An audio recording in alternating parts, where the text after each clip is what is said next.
시편 63편 1절부터 11절까지 말씀 함께 돌아가며 읽겠습니다. 하나님이여, 주는 나의 하나님이시라. 내가 간절히 주를 찾되 물이 없어 마르고 황폐한 땅에서 내 영혼이 주를 갈망하며 내 육체가 주를 앙무하나이다. 내가 주의 권능과 영광을 보기 위하여 이와 같이 성소에서 주를 바라보았나이다. 주의 인자하심이 생명보다 나음으로 내 입술이 주를 찬양할 것이라. 이러므로 나의 평생에 주를 송축하며 주의 이름으로 말미암아 나의 손을 들리이다. 골수와 기름진 것을 먹음과 같이 나의 영혼이 만족할 것이라. 나의 입이 기쁜 입술로 주를 찬송하되 내가 나의 침상에서 주를 기억하며 새벽에 주의 말씀을 작은 소리로 읊조릴 때 하고리니 주는 나의 도움이 되셨음이라. 내가 주의 날개의 그늘에서 즐겁게 부르리이다. 나의 영혼이 주를 가까이 따르리니 주의 오른손이 나를 붙드시거니와 나의 영혼을 찾아 멸하려 하는 그들은 땅 깊은 곳에 들어가며 칼의 세력에 넘겨져 승냥이의 먹이가 되리이다. 함께 읽겠습니다. 왕은 하나님을 즐거워하리니 주께 맹세한 자마다 자랑할 것이나 거짓말하는 자의 입은 막히리로다. 아멘.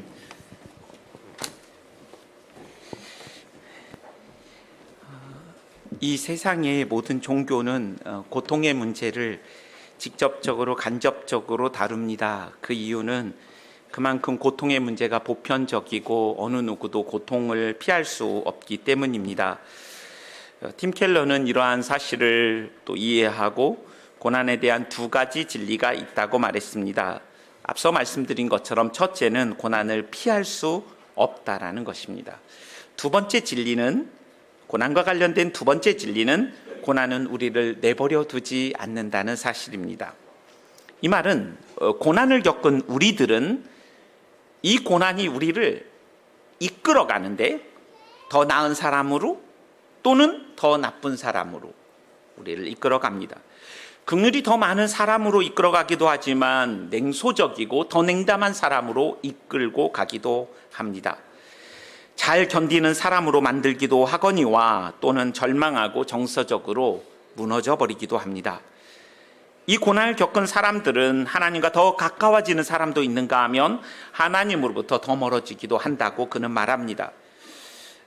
헨리 나우엔이라는 사람이 표현한 대로 상처를 입었지만 상처를 치유함을 덧입은 상처 입은 치유자가 되든지, 아니면 상처를 받았기 때문에 가시가 많아서 사람들을 찌르는 그 상처가 가시로 사람들을 상처 입히는 사람이 되든지 우리를 그렇게 이끈다라는 것입니다. 이와 같이 고난의 문제는 매우 중요하기에 힌두교에서는 까르마라고 해서 고난을 업보로 이해합니다. 물론 불교에서도 이런 경향이 있습니다. 이 말은 모든 고난은 정당하다라는 것입니다. 당연하다는 것입니다. 그리고 불공평한 고통이 없다고 말합니다. 여러분 동의하시겠습니까? 불공평한 고통이 없습니까? 저는 정말로 동의가 안 됩니다. 너무 불평등한 사회가 존재하는 이 한국의 현실들을 볼 때 저는 고통이 정당하며 불평등한 고통이 없다는 말에 동의는 되지 않습니다. 불교에서는 고통은 망상이라고 말합니다. 실제가 아니라는 것이에요. 그러므로 고통을 겪을 때 너희의 마음에서 고통을 분리하라고, 잊어버리라고 말한다고 합니다. 그러나 여러분, 고통이 쉽게 잊혀집니까? 우리의 삶 속에서 그 고통이 쉽게 분리가 됩니까? 쉽지 않은 이야기입니다. 세속주의의 사고 안에서는 고난은 행복을 빼앗아 간다고 말합니다. 고난은 우리의 삶을 파괴한다고 말합니다. 과연 그러기만 할까? 교회 안에도 들어와 있는 번영신학과 기복신학은 이 세속주의의 관점에서 이야기하는 고난이 행복을 빼앗아 가고 우리의 삶을 파괴한다라는 이 가르침과 흡사한 부분이 있습니다. 그래서 모든 병은 치유되어야 하며 모든 문제들은 해결되어야 한다는 접근을, 그러한 관점들을 가지고 있다면 우리는 어쩌면 세속주의 관점에서 고난을 이해하고 있는 것인지도 모르겠습니다. 명예와 수치 문화 속에서의 고난은 울지 말라고 말합니다. 더 강해지라고 말합니다. 팀 켈러는 이러한 고난에 대한 다양한 입장을 말하면서 성경적 관점에서의 고난은 이 세상이 전부가 아니라는 분명한 진리를 가르칠 뿐 아니라 인생의 의미가 이 땅의 외부에서 밖에서 온다고 그는 말합니다. 즉 고난은 우리로 하여금 하나님께 더 나아가게 하고, 고난은 우리로 하여금 하나님께 더 충성되게 하며 우리의 삶의 의미를 더해줄 뿐 아니라 세상과 사람에 대한 이해를 깊게 하고 다음 세상을 준비하는 데 유익하게 할 수 있다라고 그는 말합니다. 그리고 이 고난을 통하여 우리의 삶이 더 고매하고 명예로운 삶이 될 수 있다고 말합니다. 최영민이라는 심리학자는 기독교 정신과 의사십니다. 그분은 고난이 아니하고서 없고서 어떻게 따뜻한 사람이 될 수 있겠는가, 이런 이야기를 하는 것을 들은 적이 있습니다. 여러분, 고통은 피할 수 없다면 그 고난 자체가 우리의 삶을 다르게 하는 것이 아니라 고난에 대한 이해와 해석이 우리를 다른 삶으로 인도한다는 것을 기억할 필요가 있습니다. 고통을 부정적으로만 본다면 고통에 갇혀버립니다. 그 고통은 우리를 자기 연민 속에 빠져버리게 할 것입니다. 한 프레드릭 비크너라는 신학자는 고통과 자기 연민에 대하여 사람들이 이야기하면서 고통이 자신의 공적이 되고 스스로의 정당성을 확보하려는 경우가 있다고 말합니다. 그래서 우리가 자신을 소개할 때도요, 비련의 주인공으로 만들기도 하고, 이 슬픔이 자신의 삶을 소개하는 핵심적인 내용이 되기도 합니다. 어떤 사람은 반대로 고통을 농담거리로 말하면서 고통 뒤에 숨어버리기도 합니다. 또 고통을 경쟁거리로 만들기도 한다는 거죠. 그래서 그것도 고통이라고 말하냐? 내가 경험한 고통에 비하면 너는 아무것도 아니야 하면서 라떼 이야기를 하는 분도 있다고 생각되어집니다. 이처럼 고통에 대한 다양한 해석들이 존재하고, 고통 이 자체가 우리를 다른 삶으로 이끈다기보다는 고통에 대한 이해, 관점, 해석이 우리의 삶을 전혀 다르게 인도할 수 있다라는 생각을 해보게 됩니다. 오늘 우리는 우리가 상상할 수 없는 고통을 만나며 씨름했던 한 사람을 만납니다. 다윗입니다. 오늘 말씀의 배경을 사무엘하 15장에서는 설명하고 있습니다. 다윗이 압살롬이라고 하는 자신의 아들에게 쫓겨다니는, 그래서 쿠데타가 일어나서 아마도 맨발로 그 성전에서 뛰어나와야 했던, 왕궁에서 도망 나와야 했던 그 내용을 설명하고 있습니다. 23절에 보면 온 땅 사람이 대성통곡하여, 사무엘하 15장입니다. 온 땅 사람이 대성통곡하여 모든 백성이 앞서 건너가매, 백성들이 먼저 건너가는 거예요. 왕도 기드론 시내를 건너간 백성이 광야길로 향하더라. 지금 광야에서 쓴 시죠. 이 시가요. 다윗이 감람산 길로 올라갈 때 머리를 가리우고 맨발로 울며 행하며 저와 함께 모든 백성들도 각각 머리를 가리우고 울며 올라갔더라. 그는 머리를 가리우고 맨발로 대성통곡하면서 지금 어쩌면 뒤에서 쫓아오는 그들을 생각하면서 울음도 제대로 울 수 없는 그러한 고통 속에서 그들은 광야로 지금 도망가고 있는 상황이었다는 것을 그 배경 안에서 발견할 수 있습니다. 그의 상황은 1절에 보면 하나님이여 주는 나의 하나님이라 내가 간절히 주를 찾을 때 물이 없어 마르고 곰핍한 땅에서 내 영혼이 주를 갈망하며 육체가 주를 앙모했다라고 말하고 있습니다. 그의 외적인 상황은 물이 없어 마른 땅과 같은 자신의 육체와 마음이 가운데 있다고 그는 설명하고 있습니다. 다윗은 이 광야를 지나면서 어떠한 생각을 했을까요? 자신이 사랑하던 그 아들이 쿠데타를 일으켜서 공개적으로 자신의 여인들을 백주 대낮에 욕보이는 상황의 이야기가 들립니다. 아들이 쿠데타를 일으킨 것도 충격적이지만 그 아들이 이후에 행하는 일은 더 충격적이고, 함께 겸상하며 국사를 논하던 자신의 가슴 친구와 같았던 아이도벨이 자신을 반역하고 압살롬에 붙었다는 이야기는 그야말로 그의 억장을 무너지게 했습니다.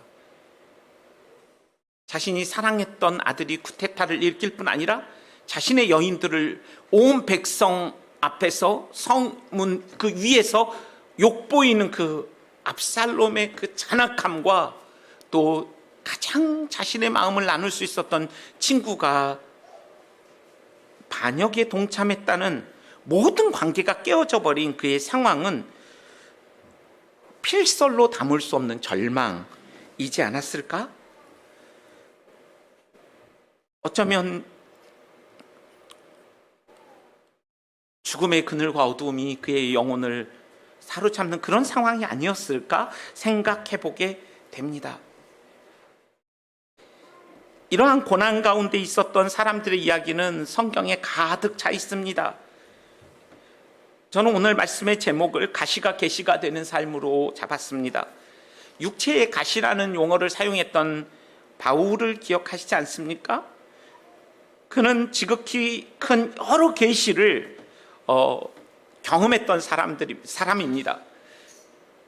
그럼에도 불구하고 그는 그 육체의 가시라고 일컬어지는, 남의 병은 고치지만 자신의 병은 고칠 수 없는 그 병이 안질인지 아니면 요즘 이야기로 간질인지 정확히 알 수는 없지만, 그는 그 육체의 가시를 경험하는 가운데 내 은혜가 너에게 족하다, 약함 가운데 온전하여지고 약함이 강함이라는 이 역설의 진리를 고백하게 되었던, 그 가시가 아니었다면 이 계시를 경험할 수 없었던 이 바울의 삶처럼 오늘 이 다윗이 경험했던 이 광야에서의 이 육체의 이 가시가 그에게 어떠한 계시를 가져왔는지를 생각해 보면서 우리가 경험하고 있는 육체의 가시와 고통 속에서 우리는 무엇을 또 배우고 우리의 남은 삶들을 하나님 앞에 살아드려야 할지 생각해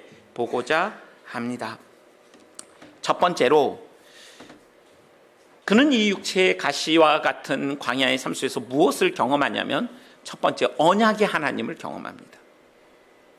저는 오늘 세 가지를 이야기할 건데, 첫 번째는 언약의 하나님입니다. 언약이라는 것은 나는 너희 하나님이며 너희는 나의 백성이라는 말씀으로 요약될 수 있습니다. 언약이라는 관계를 가장 잘 보여주는 제도가 있는데, 성경에 결혼과 입양과 조약입니다. 결혼은 책임을 지는 것입니다. 입양은 사랑이라는 내용을 함의하고 있고, 조약은 보호한다라는 내용을 함의하고 있습니다. 신약의 백성으로서 우리는 신랑 되신 그리스도께서 우리를 하나님 앞에 설 때까지 우리를 지키시고 보호하시고 양육하시고 공급하시고 사랑하신다는 사실을 분명히 알고 있습니다. 구약의 백성인 이 다윗은 우리가 아는 만큼 삼위 하나님의 이 엄청난 사랑을 풍성히 몰랐을 수도 있습니다. 그럼에도 불구하고 그는 끊임없이 이 언약 가운데 하나님을 부르고 있습니다. 나의 하나님. 여러분, 제가 이 63편을 읽고 그가 부른 하나님이라는 이름을 세어보니까 21번입니다. 21번에서 22번일 겁니다. 최소 21번을 저는 발견했습니다. 그는 이 광야를 지나면서 자신의 그 마음에서 솟아나오는 원망과 불평과 절망과 탄식 속에서 그는 나의 하나님을 부르고 있습니다. 언약의 하나님을 부르고 있습니다. 그리고 내 영혼이 하나님을 갈망하고 내 몸이 당신을 앙망한다고 그는 끊임없이 하나님을 부르고 있습니다. 이 세상에는 두 가지의 약속이 있습니다. 하나는 계약입니다. 또 하나는 언약입니다. 계약은 이익, 그러니까 경제적인 어떤 이익이 이 계약을 유지하는 동인이 됩니다. 그러나 이 언약은 하나님과 우리가 맺은 관계를 언약이라고 말하고, 부부의 관계를 언약이라고 말하는데, 이것은 이익 때문에 존재하지 않습니다. 성경이 보여준 이 언약은 끊임없이 반역을 일삼고 하나님의 진노를 받기에 합당한 백성들이 거룩하지 못한 신부로서 하나님을 떠나 수많은 우상들을 가슴에 품고 살면서 하나님을 반역하는 그들을 끊임없이 사랑하시는 언약 당사자이신 하나님으로 인하여, 그리고 그 하나님의 사랑으로 인하여 이 언약이 유지된다는 것을 성경이 우리에게 보여줍니다. 다윗은 이 하나님을 부르면서 나의 하나님, 나의 하나님, 나의 하나님을 부르면서 그의 인생 가운데, 그가 살아왔던 인생 가운데 사울을 피하여 블레셋 가드의 도움을 받기 위하여 갔을 때, 생명이 위협을 느낄 때 그가 문을 박박 긁으면서 침을 흘리며 미친놈 행세를 하면서 도망 나왔을 때, 그가 아둘람 굴로 피하였을 때 비류라고 일컬어지는 억울하고 참으로 그 사회에 완전히 변방에 있는 사람들이 모여서 그 아둘람 굴에 모였을 때 하나님을 찬양했던 그 광야에서의 시간들을 기억하지 않았을까요? 자신이 조그맣게 부르는 그 아둘람의 조그만 찬송이 함께 모인 비류들과 함께 드리는 중창이 되고 합창이 되어 하나님 앞에서 올려드렸던, 가장 비참할 때 그 하나님을 높여드렸던, 그리고 그곳에 경험했던 하나님의 영광을 그는 기억하지 않았을까 생각을 해보게 됩니다. 밧세바를 범하였던 그 결과로 주어진 압살롬의 패역한 그러한 자신의 죄악들을 그는 기억하지 않았을까?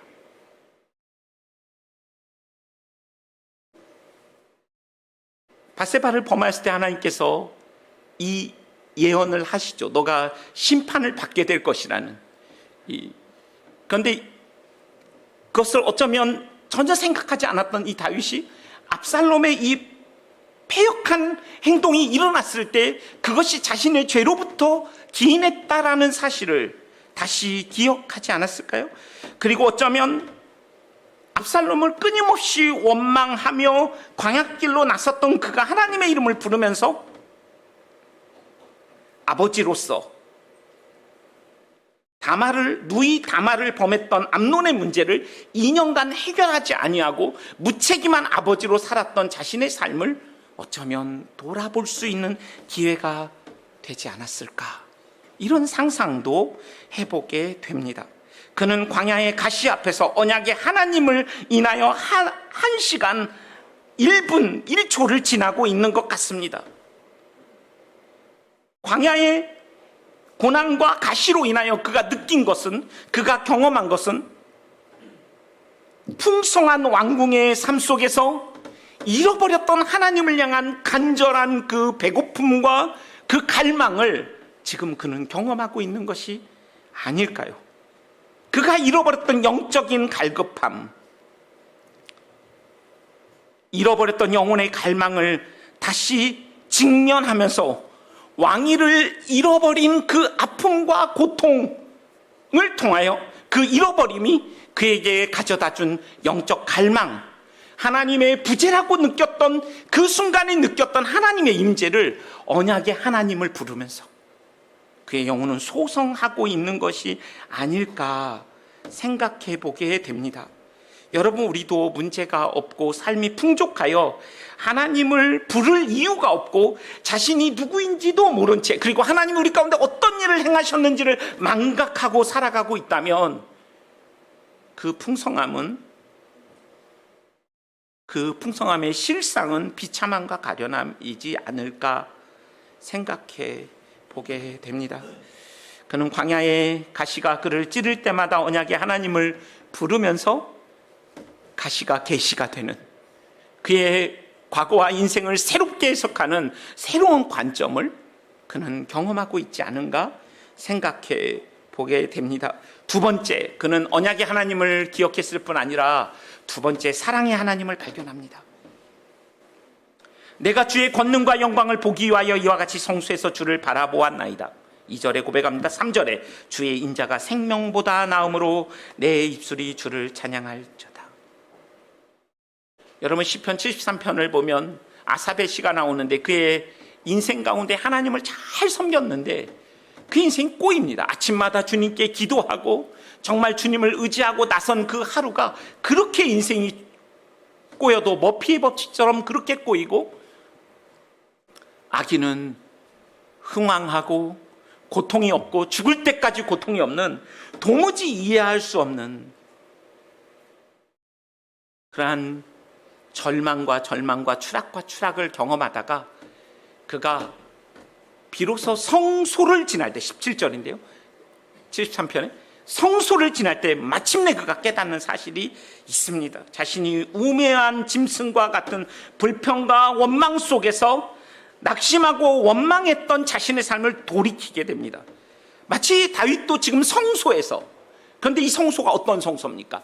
중앙성소제라고 하여서 예루살렘만이 성전이라고 믿었던 그 시대에, 그리고 모든 절기 때에는 그래서 이스라엘 각처로부터 예루살렘으로 모여들었던 그러한 구약의 백성으로서는 예루살렘 외에는 성전이 아닌 바, 지금 다윗이 지금 머물고 있는 곳은 예루살렘이 아닌 광야입니다. 그런데 그곳이 하나님의 성소라고 그가 고백하고 있는 것이죠. 어쩌면 마치 야곱이 어렸을 때부터 하나님을 배웠지만 그가 아버지와 형을 피하여 도망가던 베델에서 이곳이 하나님의 전이로다라는 고백을 했던 것처럼 말입니다. 저는 저희 아이들을 위해 요즘에 기도할 때 그런 기도를 많이 합니다. 선교사님 자녀들을 위해 기도할 때도요, 하나님들이 어렸을 때부터 들었던 그 하나님, 머리로 알았던 하나님을 그들의 가슴으로 알 수 있는 그 부흥을 허락하여 주시기를 구합니다. 어쩌면 다윗은 지금 거적대기 깔고 누군가 저 사울의, 아니요, 압살롬의 군사들이 떴다 하면 자기가 그 거적대기 침상을 갖고 뛰어야 하는 그 상황 속에서 그곳이 하나님의 성소라는 사실을 발견하고 있습니다. 전 존재적으로 그가 하나님이 이곳에 계시는구나. 예루살렘 성소에 갇힌 하나님이 아니라 하나님은 나와 동행하시는, 신약의 관점에서 우리가 본다면 성령이 우리 안에 계시고 성령의 전인 우리들이 가는 곳은 어디든 성소인 것처럼, 그런 의미에서 성전이라는 이름이 옳지 않죠. 교회당은 교회당인 거죠. 성지순례도 옳은 말이 아니죠. 우리의 신학의 입장에서 본다면 똥뚝간도, 이런 저렴한 용어를 사용해서 미안합니다, 화장실도 성소가 될 수 있고, 고난 가운데 여러분이 직장에서 찾은 그 층계 뒤편이 성소가 될 수 있다는 이야기를 하는 것이죠. 저희 선교사님들의 그 이야기를 들으면 진실로 하나님은 무소보제하시고 편재하시며 역사하시는 하나님인 것을 자주 듣고 경험합니다. 한 선교사가 이 공황을 경험하고 한국에 돌아와 자신이 섬겼던 교회에 가서 2층에 저 벽 뒤에서 숨어서 하나님을 예배할 수밖에 없는 그 고통 가운데 하나님은 그 2층 벽 뒤에 숨어 있는 그 선교사에게 찾아오셔서 하나님의 사랑을 다시 가르치셨던 이야기도 듣고요. 저희 선교원 밑에 한 교회가 있는데 그 앞 정류장에서 버스를 타고 지날 때 하나님이 그에게 찾아오신 이야기, 너무나 가슴 아픈 그 어머니의 죽음 소식, 입에 담기에도 어려운 그런 일들이 가정에서 일어났거든요. 그래서 그러한 고통 가운데 자신이 그렇게 노력하고 애써서 갔던 그 직장을 그냥 그만둘 수밖에 없고, 오랜 시간을 고통 가운데 지나고 있을 때 저 창문 사이로 나무가 있는데 그 나무 사이로 비춰오는 그 한 줄기 햇빛이 그 선교사의 마음을 다시 새롭게 하시고 살리신 그런 이야기들, 너무나 많은 이야기들, 어쩌면 그들만의 이야기가 아니라 여러분과 저의 이야기지 않을까요? 길을 걷다가 또 이 교회당 여러분이 기도하는 그 새벽에 그 시간, 여러분이 기도하는 그 자리에서 찾아오셨던 그 하나님의 이야기 말입니다. 모든 장소가 하나님의 나라가 되는 것이죠. 성소가 되는 것이죠. 그곳에서 그가 경험한 건 실패할 수 없는 하나님의 사랑이었습니다. 여기서 그 주의 인자라는 말은 NIV 성경에 보면 실패할 수 없는 사랑으로 번역됩니다. unfailing love라는 단어로 그걸 헤세드라고 하잖아요. 실패할래야 실패할 수 없는 그 사랑 말입니다. 그 성소에서, 그 광야에서 소망의 한 점도 보이지 않는 그 어둠 속에서, 흑암 속에서 그는 흑암과 빛이 일반이라 말씀하신 그 하나님의 빛을, 하나님의 사랑을 지금 경험하고 있는 것입니다.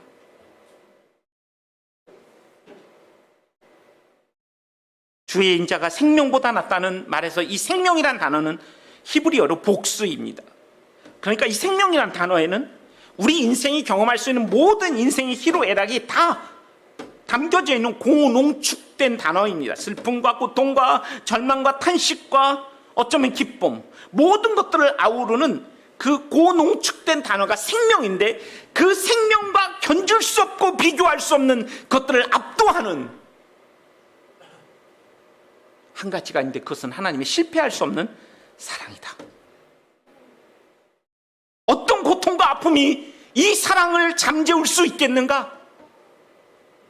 어떠한 절망이 이 사랑을 끊어버릴 수 있겠는가? 이 말씀을 지금 다윗이 경험하면서 외치고 있는 것이죠. 두 손을 들고 주님을 찬양하는 것이죠.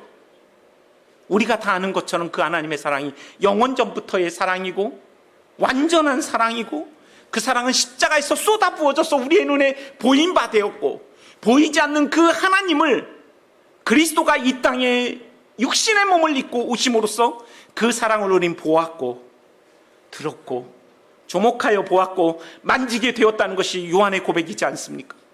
그 실패할 수 없는 그 하나님의 사랑 말입니다. 광야에서 먹을 것도 마실 물도 일상의 모든 혜택으로부터 그가 단절되었지만, 그는 성소에서 하나님의 성품을 깨닫자 찬송하기 시작합니다.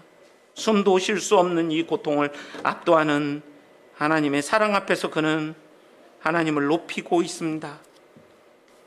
자신의 평생의 주를 송축하며 실패할 수 없는 하나님의 그 사랑 때문에 손을 들어 찬양하겠다고 그는 말하고 있습니다. 육체의 허기짐과 비교할 수 없는 풍성함이 그의 영혼을 가득 채우고 있습니다. 그래서 그는 말합니다. 골수와 기름진 것으로 하나님이 자신을 먹이시는 것과 같다고. 그는 이전에 드렸던 찬송과 다른 찬송을 드리고 있습니다. 그의 영혼이 새로워졌기 때문입니다. 고난을 새롭게 섞였기 때문입니다. 6절의 거적대기 침상 속에서 차가운 동굴바닥에서 그는 이렇게 기억하고 노래하고 있다고 그는 말하지 않습니까? 어떻게 말합니까? 내가 침상에서 주를 기억하며 밤중에 주를 묵상할 때에 하오리니 주는 나의 도움이 되셨습니다. 여러분, 실제적으로 아무런 도움이 일어나지 않았어요. 어떤 일도 일어나지 않았어요. 그러나 그의 마음이 바뀌었어요.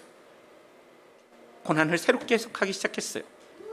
끊임없는 피해 의식 속에서 압살롬을 향한 원망과 절망 속에서 어쩌면 자신이 아버지로서 무책임했던 자신의 삶들을 돌이키고 회개하면서 내가 가해자였을 수도 있고, 실제적으로 이 일이 일어난 더 근본적인 원인은, 모든 잘못된 일의 원인이 우리의 죄 때문은 절대 아닙니다. 그럼에도 불구하고 이 사안에 대해서는 하나님께서 이미 말씀하셨던 자신의 죄 때문이라는 것을 그는 고백하고 있습니다. 여러분, 손장원 목사님이 이렇게 얘기했습니다. 신앙생활의 필수 조건은 고난입니다. 고난 없이는 신앙생활을 할 수 없습니다. 그가 옥중에서 쓴 편지를 보면 기독교 신앙이란 고난을 통해서만 더욱 밝아집니다. 여러분이 아시는 것처럼 그는 이 신앙 때문에 신사참배의 겁으로 지옥과 같은 감옥을 5번이나 전전긍긍했습니다. 청주 구금소에 계실 때는 같은 독방에 있는 죄수들에게 눈만 뜨면 전도를 해서 시끄럽다고 해서 독방에 갇혔습니다. 그 독방에서 그가 이렇게 고백합니다. 빈 방을 홀로 지켜 고적을 느끼나 성삼위 하나님이 함께하니 내 식구가 되었구나. 갖가지 고난이여 올 테면 다 오너라. 괴로움 중에 내 주를 체험하리라. 그는 아내에게 이렇게 편지 썼습니다. 잘 들어보십시오. 여보, 나는 솔로몬의 부귀보다 욥의 고난이 귀하고 솔로몬의 부귀와 지혜는 타락의 매개가 되었으나 욥의 고난과 인내는 최후의 영화가 된 까닭입니다. 죄악으로 얽힌 육체의 껍질을 벗어야 하겠고 하나님 자녀로서의 연단은 마땅히 받아야 할 것이며 지상에서 2번 돌아오지 못할 세상의 고난의 맛은 하늘의 천사도 부러워합니다. 부귀 영화의 뒤끝은 다시 섭섭하나 고난의 뒤는 위로와 기쁨의 다음 차례가 되는 법입니다. 하물며 주 안에서의 고난은 진리가 아니겠습니까? 하늘의 천사도 부러워하는 주를 위한 고난에 대하여 그는 노래했습니다. 여러분, 고난 없이 우리가 겸손함을 배울 수 있을까요? 고난 없이 주의 얼굴을 볼 수 있을까요? 고난 없이 따뜻한 사람이 될 수 있겠습니까? 주님이 실패할 수 없는 그 사랑은 생명보다 낫습니다. 여러분과 제가 이미 경험했고 지금도 경험하고 있는 고난보다, 그 앞으로도 예고치 아니하고 선택하지 않은 고난이 올 때 우리가 기억할 것은 주의 실패하지 않는 사랑이 생명보다 낫다는 것. 다윗은 그것을 경험하면서 그 아픈 시간과 아픈 공간을 지나고 있습니다. 마지막으로 그는 무엇을 또 깨닫습니까? 선악간에 심판하시는 하나님의 성품을 되뇌이면서 그는 공의의 하나님을 기억하고 있습니다. 우리말로 이야기하면 다시 오실 주님.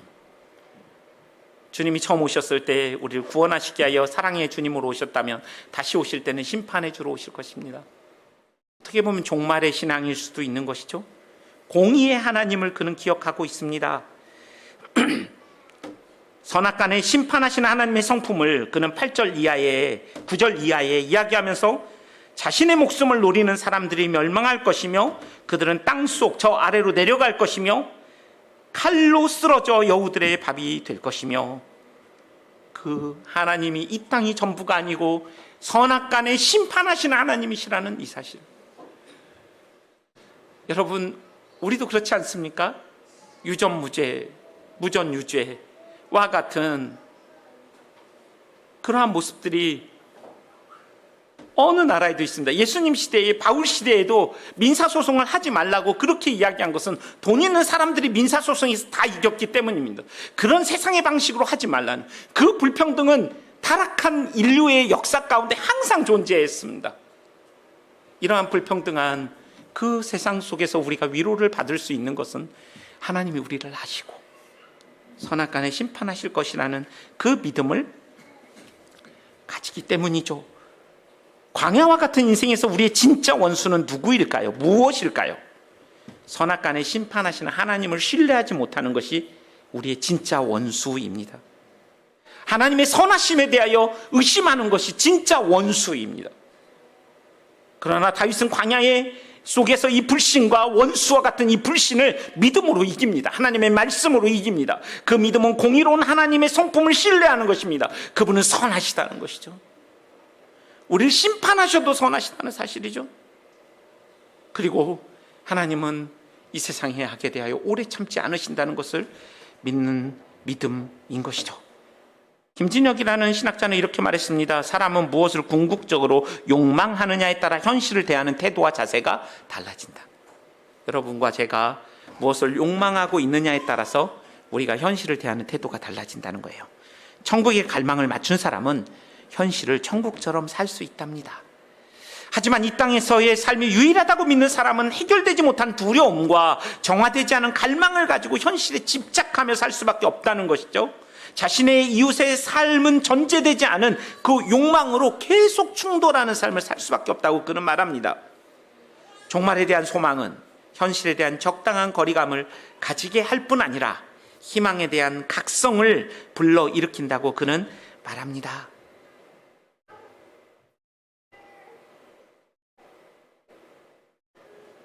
주 안에 사랑하는 성도님들, 우리가 고난 가운데는 주님의 음성이 잘 들리는 것 같습니다. 그래서 C.S. 루이스는 고난은 하나님의 스피커다 이렇게 얘기했고, 지난주에 언급한 그 칼빈은 그 온갖 고통을 경험했던 그는 고난은 제3의 성례다, 보이는 복음이다, 이렇게 우리에게 이야기해 주었습니다. 여러분, 우리는 오늘 세 가지 살폈습니다. 언약의 하나님, 실패하지 않는 사랑의 하나님, 공의로운 심판하시는 하나님에 대하여 우리는 살펴보았습니다. 여러분, 우리가 만약에 이런 어려움을 겪는다면 자녀로 인한 숱한 고통들, 압살롬과 같은 상황은 아니겠지만 또 관계의 단절들, 그리고 고통과 고독과 고난을 경험할 때, 광야와 같은 삶을 지낼 때, 또 악인의 흥황과 불평등한 그 현실을 직면할 때 우리가 이 언약과 사랑과 공의의 하나님을 붙드는 것은 쉽지 않습니다. 그러나 그렇게 사신 분이 계십니다. 이 땅을 사시는 동안 온갖 불의와 불평등과 그 고난 속에서, 심지어는 십자가를 지는 그 순간에 예수 그리스도는 나의 하나님, 나의 하나님을 불렀습니다. 그리고 예수님은 회당에서 이 시편 63편을 늘 읽으셨을 거예요. 그리고 그는 늘 나의 하나님을 불렀을 거예요. 목수로 30년을 태어나면서부터 아빠의 뒤를 따라 목수를 하고 일찍 아마도 죽었을 것이라고 예상되는 요셉의 뒤를 따라 가장의 역할을 하면서 그가 얼마나 많은 고통을 경험했을까요? 갑오 수준의 아마 가구를 만드셨을 거예요. 그럼에도 불구하고 돈이 떼인 적이 없겠습니까? 그 시장 안에서 숱한 사람들과의 그 경쟁 속에서 그는 많은 고난을 경험할 때마다 밖에 나가 하늘의 별과 달을 보면서 나의 하나님을 부르지 않았을까요? 그는 십자가의 그 순간에도 실패하지 않는 그 하나님의 사랑을 붙들었죠. 그래서 앞에 있는 즐거움을 위하여 그 부끄러움을 개의치 아니하시고 그 십자가의 그 끝까지 그는 소망 가운데 실패하지 않는 하나님의 사랑을 붙들었죠.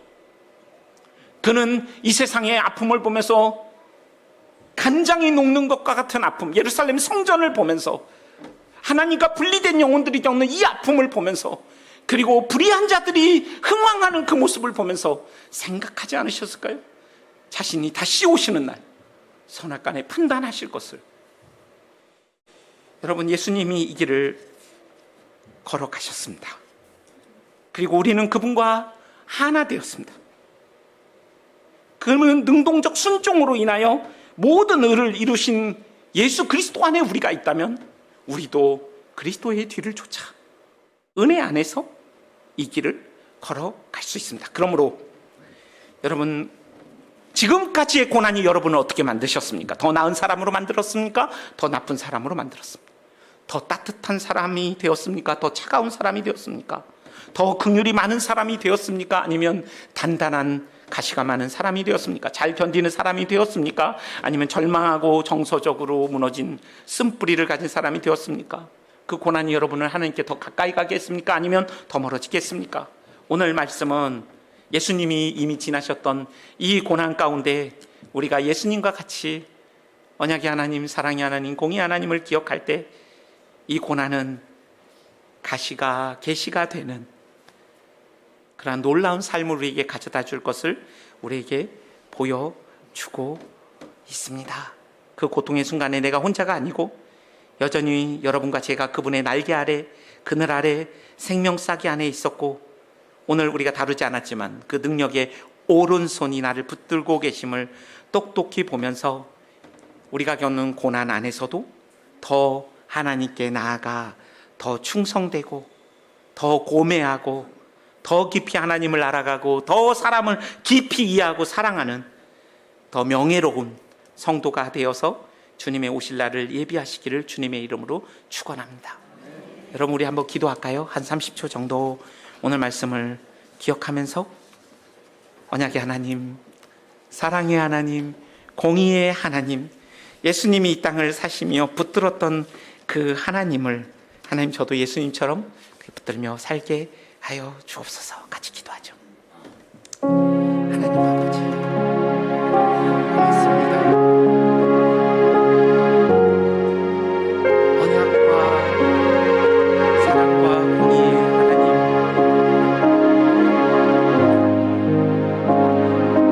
그리스도로 인하여 우리가 하나님을 아버지로 모시고 예수님을 형님과 모시고 살 수 있는 은혜를 주신 것을 감사합니다. 하나님, 주의 실패할 수 없는 사랑을 더 깊이 알게 하여 주시고 이 하나님의 성품을 더 깊이 이해하는 저희 모두가 될 수 있도록 내려 주시옵소서. 그래서 이 고난 가운데도 하나님을 더 깊이 찬양하며 하나님을 더 깊이 알아가며 영광스러운 기업의 풍성함과 하나님의 힘이 큰 능력의 어떠함을 더 깊이 깨닫고 주를 높이는 저희 모두가 되도록 은혜 허락하여 주옵소서. 이 모든 말씀을 예수님의 이름으로 기도합니다.